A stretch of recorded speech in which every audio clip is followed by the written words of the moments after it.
खूनी साया।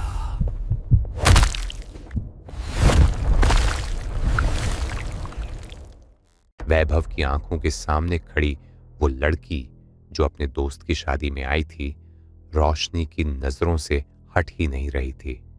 पार्टी में वेटर सभी को सॉफ्ट ड्रिंक परोस रहा था। वैभव भी जैसे ही ड्रिंक लेने वाला था, तभी अचानक उसकी पीठ पर किसी ने हल्की सी चोट मारी। जब वैभव ने पीछे मुड़कर देखा तो सामने मुस्कुराती हुई रोशनी खड़ी थी। उसने इशारे से वैभव को भीड़ से बाहर आने को कहा। रोशनी के आकर्षण में चल रहा वैभव चुपचाप उसके पीछे चल पड़ा। कुछ ही पलों में वैभव होटल के उस कमरे में पहुंच गया जहां रोशनी बेसब्री से उसका इंतजार कर रही थी। एक दूसरे को देखते ही दोनों ऐसे लिपट गए जैसे दो सांप आपस में लिपटते हैं। वैभव खुद को रोशनी की बाहों में खोता जा रहा था। रोशनी भी उसके बालों को पकड़कर उसकी पीठ पर अपने नाखून फेर रही थी। दर्द और सुख का अजीब सा संगम दोनों को और करीब ला रहा था।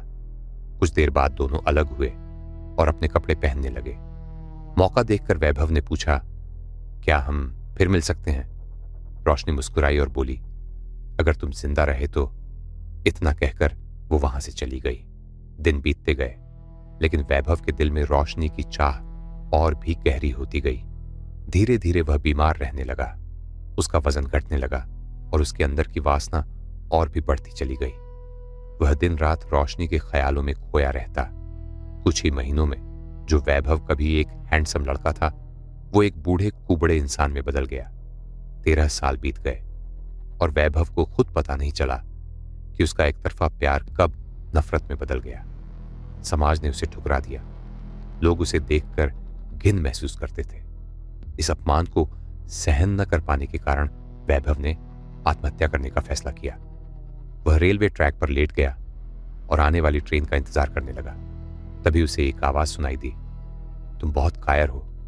वैभव चारों तरफ देखने पर उसे कोई नजर नहीं आया। अचानक उसने देखा कि एक बूढ़ा अघोरी सामने पेड़ से उल्टा लटका हुआ है।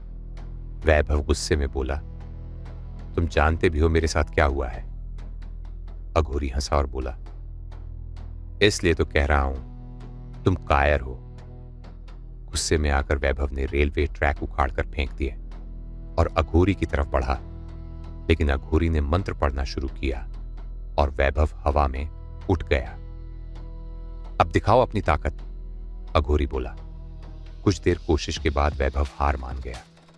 अघोरी ने कहा, एक चुड़ैल ने तुम्हारे साथ संबंध बनाकर तुम्हारी जवानी छीन ली और तुम्हें यह हाल दिया है। वैभव चिल्लाया, नहीं, वो मुझसे प्यार करती है। अघोरी जोर से हंसा। फिर उसने बताया कि उस चुड़ैल का नाम असल में त्रिमुंडा है, जो रामायण काल की एक दानवी है। उसे वरदान था कि वो किसी की भी जवानी छीन सकती है, लेकिन श्राप ये था कि जिसे वो लूटेगी उसे 10 हाथियों की ताकत मिल जाएगी। तभी ट्रेन आने की आवाज आई। अघोरी बोला, अगर सच में ताकत है तो ट्रैक संभालो और लोगों की जान बचाओ। वैभव ने ऐसा ही किया और हजारों लोगों की जान बचा ली। अब उसे यकीन हो गया कि अघोरी सच कह रहा है। अघोरी ने उसे बताया कि वो चुड़ैल ताड़का वन में है। वैभव तुरंत वहां पहुंच गया। जंगल में अजीब आवाजें और काली परछाइयां थीं, लेकिन वैभव नहीं डरा। अचानक उसने देखा रोशनी एक आदमी के साथ थी। ये देखकर वैभव का खून खौल उठा। उसने उस आदमी को दूर फेंक दिया। रोशनी ने उसे पहचान लिया और फिर से उसे अपने जाल में फंसाने की कोशिश करने लगी, लेकिन इस बार वैभव नहीं पिघला। उसने रोशनी का गला पकड़ लिया और कहा, तुमने मेरी जिंदगी बर्बाद कर दी। रोशनी ने भी हार नहीं मानी। उसने काली शक्तियों को बुलाया और वैभव पर हमला कर दिया। जंगल के पेड़ भी जीवित होकर वैभव पर टूट पड़े, लेकिन वैभव ने अपनी पूरी ताकत लगा दी। आखिरकार उसने रोशनी का गला दबाकर उसकी जान ले ली। मरते वक्त रोशनी मुस्कुराई और बोली, थैंक यू वैभव। रोशनी मर गई और वैभव उसकी आंखों में खोया रह गया। तभी पीछे से आवाज आई, धन्यवाद वैभव। वही अघोरी था।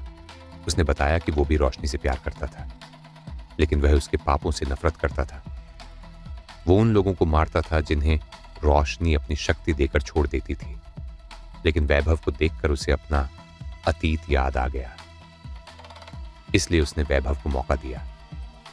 सब सुनकर वैभव मुस्कुराया और बोला, रोशनी मरी नहीं, वो हमारे दिल में जिंदा है। और फिर वो ताड़का वन के अंधेरे में कहीं खो गया।